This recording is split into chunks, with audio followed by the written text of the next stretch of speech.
Hey, what's happening, you curious culinarians out there? My name is Dave with Bogey's Larder, and today we are going to be using one of the sauces from the line of Bogey's Larder. This is the original burnt caramel, and we're going to do a little whole grain mustard and burnt caramel glazed pork tenderloin. So right here we have in front of us a little salt and white pepper, some onion powder, garlic powder, the original burnt caramel, and some mustard. Okay, so let's get started. What we're going to do, we're going to mix some whole grain mustard, half a teaspoon of onion powder, quarter teaspoon of garlic powder, and then our original burnt caramel sauce. Now what I found, it's easier to mix it when you warm it up a little bit in the microwave. Separation happens sometimes, so just give it a stir and warm it up a little bit, and then that'll help it to be a little bit more of a glaze. So mix that in there, and then just stir it up. So you have a nice mustard flavor, and then the nice sweet, yet not too sweet, caramelly flavor of the sauce. And we're going to season our pork tenderloin. Now this has already been cleaned, and this is, I think, is a good portion for 2 people. So all the way around, salt, a little white pepper. Make sure you season up nice and high so you get a good, even seasoning on the pork. Excellent. Then we're going to turn around, and then we're going to sear it.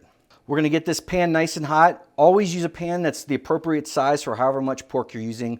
If it's too small, it won't brown. If it's too big, you're going to make a big mess. So what we're going to do is we want this olive oil to get nice and hot so we get a good sear on the pork here. So as you see that heating up, it'll kind of shimmer a little bit, and we know that we have the right temperature to sear. So we have our nice seasoned pork tenderloin. Now you should hear a nice little crispy crackle. And then we're just going to let that sit. We don't want to move it too much. We're going to let that really nice, get a really nice brown crust on that. We don't want to move it. So we're going to let that cook for maybe 1 or 2 minutes, and then just kind of go all the way around until all sides are brown. Okay, we have our pork tenderloin nice and seared on all sides, nice golden brown. And we're going to do our first application of our glaze. So just spoon that on and just make sure you get a nice coverage over the whole thing. Get all that good flavor on there. And then the juices from the pork itself will make a nice little addition to the mustard and the burnt caramel.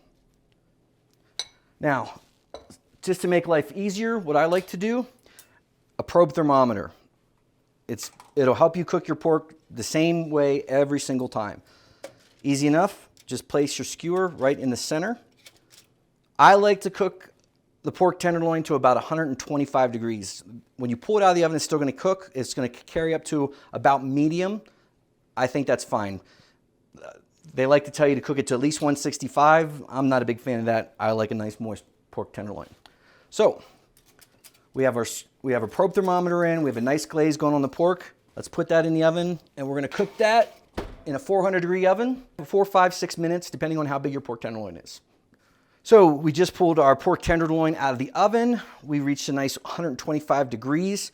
Now it's very, very important that we let this rest. I can't emphasize that enough. You want the juice to redistribute throughout the whole pork tenderloin. Otherwise, when you slice it, it gets dry and all the juices come out and you lost this beautiful glaze that you put on there. What we can do in the meantime, while it is resting, is we can add another layer of our glaze on here. So we can see how that first layer kind of baked in really nice. Got a nice golden brown. This is just going to emphasize more of that flavor, that great mustard flavor with the caramel. Perfect. And go ahead and leave that skewer in there until it's done resting. That's going to help. Otherwise, you're going to have a hole and it's going to come out that hole. So let's let this rest and we'll be right back. Here we have our beautiful glazed pork tenderloin with our original burnt caramel sauce and a little whole grain mustard. Nice and rested. Now we're just going to slice it.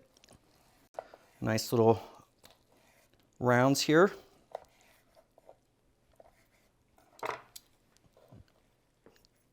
We can put that on the plate. Now you can serve this with whatever you normally would.